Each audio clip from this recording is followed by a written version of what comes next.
RBI की तरफ से एक बड़ा एक्शन यहां पर लिया गया। इंडिया की second largest public sector bank जो कि बैंक ऑफ बड़ौदा है, आफ्टर मर्जर देना बैंक और यहां पर जो विजय बैंक का मर्जर हुआ था उसके साथ bank of Baroda second largest public sector bank यहां बन गया था। रिसेंट में उन्होंने मोबाइल बैंकिंग एप्लीकेशन भी अपग्रेड किया जो कि बीओबी वर्ल्ड नाम से देखेंगे 2022 में ही अपग्रेड किया गया था। उसके थ्रू यहाँ पर बहुत सारे एक्टिव यूजर्स को इंक्रीज करने के लिए एलिगेशंस भी लगे थे, जो कि न्यूज़ आर्टिकल में आप पास में थी जो पढ़ेंगे 2-3 महीने पहले भी कुछ न्यूज़ आर्टिकल का क्लेम किया गया था कि बैंक ऑफ बड़ौदा ने ऐसे यहाँ पर मिसलीडिंग चीज़ें की गई, कस्टमर के बिना कंसेंट लिए हुए नए यहाँ पर मोबाइल बैंकिंग एप्लीकेशन को एक्टिवेट किया और एक्टिव यूजर्स को बढ़ाएं। ऐसा एलिगेशन यहाँ पर न्यूज़ आर्टिकल के थ्रू बैंक ऑफ बड़ौदा के ऑफिशियल्स के थ्रू यहाँ पर लगाया गया था कि बैंक ऑफ बड़ौदा ने number of customers, active customer को इंक्रीज करने के लिए बीओबी वर्ल्ड्स के थ्रू यहाँ पर जो मोबाइल बैंकिंग एप्लीकेशन उसे यहाँ पर से इंक्रीज करने के लिए, नंबर्स ऑफ डाउनलोड्स को इंक्रीज करने के लिए इस तरह का मिसलीडिंग प्रैक्टिसेस किया था।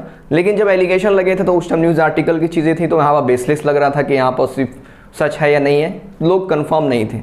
लेकिन आज 10 अक्टूबर 2023 में चीज़ें क्या है कि आरबीआई की तरफ से एक नोटिफिकेशन या प्रेस रिलीज आता है जो कि बैंक ऑफ बड़ौदा के अगेंस्ट यहाँ पर लिया गया था कि bank of Baroda section 35A of banking regulation act 1949 के तहत बैंक ऑफ बड़ौदा के जो मोबाइल बैंकिंग रेगुलेशन है बीओबी वर्ल्ड उसे यहाँ पर ऑन बोर्डिंग प्रोसेस करने के लिए बैन कर देती। मीन्स एक तरीके से सिंपली है कि बैंक ऑफ बड़ौदा का मोबाइल एप्लीकेशन यहाँ पर जो भी नए कस्टमर हैं रजिस्टर्ड नहीं कर पाएंगे। ये चीज़ें आरबीआई की तरफ से बैन लगाया गया।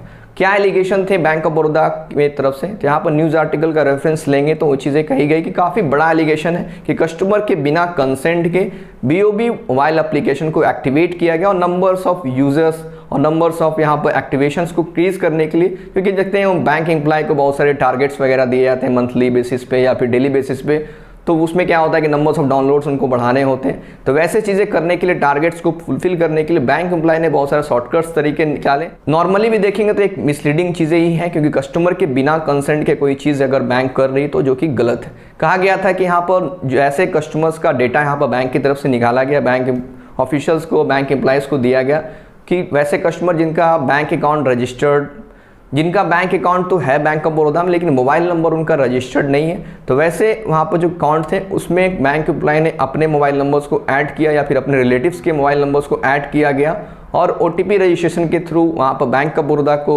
ऐप को एक्टिवेट किया गया, जो कि एक्टिवेशन प्रोसेस हुआ और नंबर्स ऑफ डाउनलोड्स बढ़े। उसके बाद मोबाइल नंबर को रिमूव कर लिया गया।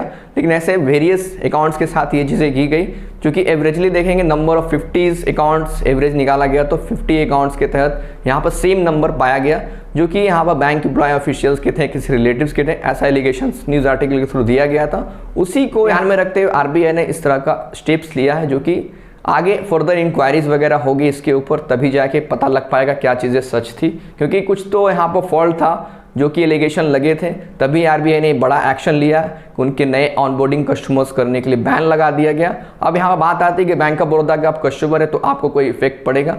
फिलहाल तो यहाँ पर कोई इफेक्ट नहीं पड़ने वाला। ये सिर्फ नए कस्टमर जो भी मोबाइल बैंकिंग एप्लीकेशन बीओबी का यूज़ करेंगे तो वो नहीं कर पाएंगे। जो पहले से एग्जिस्टिंग कस्टमर थे वो जैसे यूज़ कर रहे थे वो उसको यूज़ कर पाएंगे। आप लोग का क्या ओपिनियन है इसके बारे में नीचे कमेंट बॉक्स में कमेंट करके जरूर बताएं। ऐसे इंपॉर्टेंट अपडेट्स के लिए मलिक टेक को जरूर सब्सक्राइब करें। मिलते हैं नेक्स्ट वीडियो।